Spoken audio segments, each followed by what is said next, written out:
All right, everyone, we are now 90 seconds to midnight. That doesn't slap as hard as 2 minutes to midnight, so, you know, when that great song was made, I think it's good that it wasn't 90 seconds to midnight.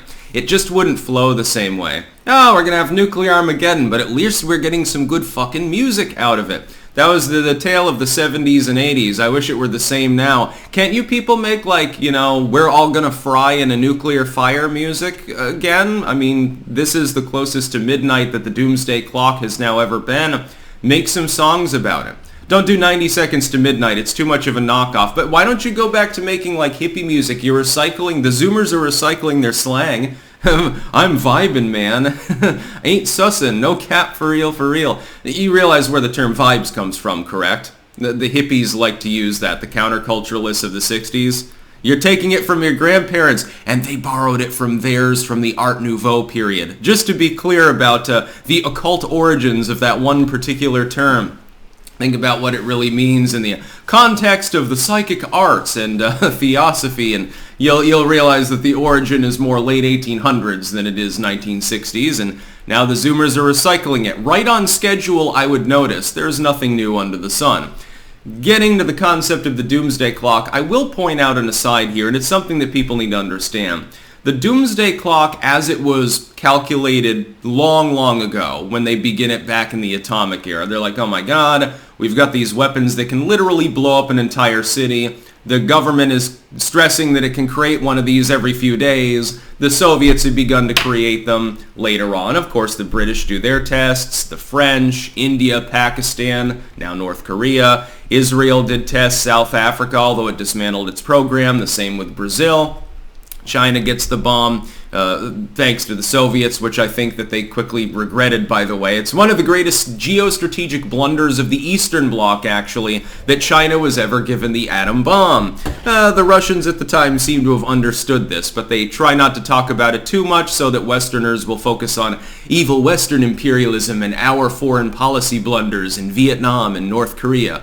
Among a half a dozen other goddamn states, but we'll get past that as well. We'll do what the Soviets do about the multiple Sino invasions of Vietnam.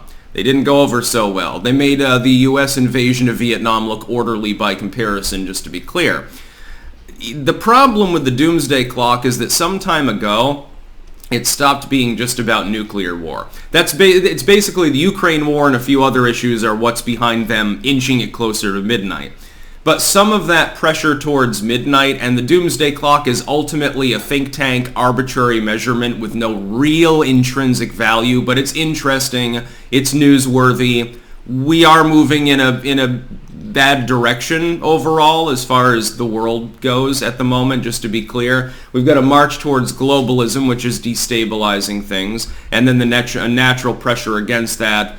You've got a million problems right now, especially with regards to certain eastern regions of the world. Not just Ukraine, Korea. Look at Burkina Faso right now.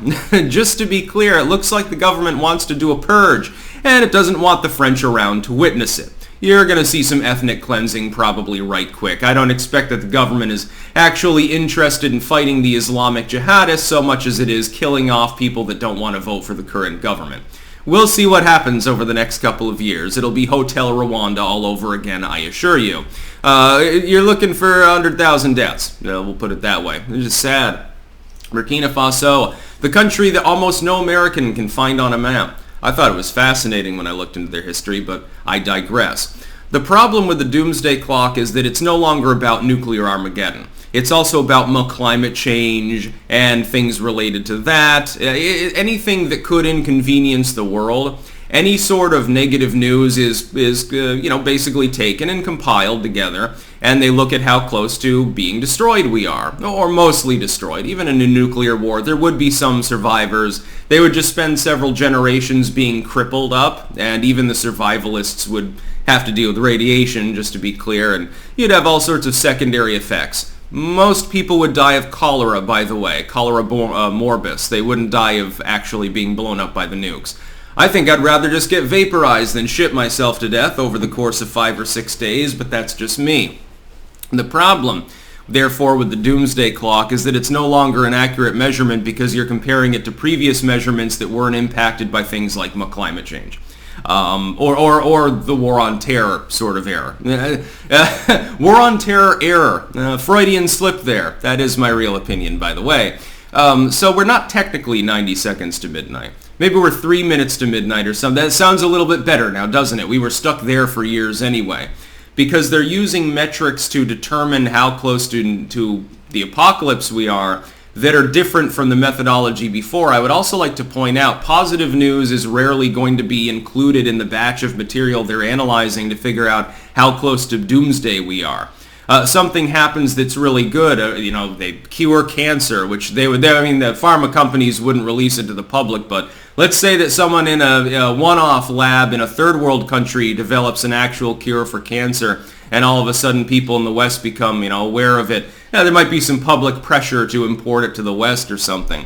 That would be good. A lot of people would be saved. They wouldn't die. A war ends. Something like look at the Afghanistan situation. Well, we did leave. Officially, the war is over. We're still drone striking the Taliban. The Taliban has taken over the country and is oppressing everyone, although, to their credit, they are protesting.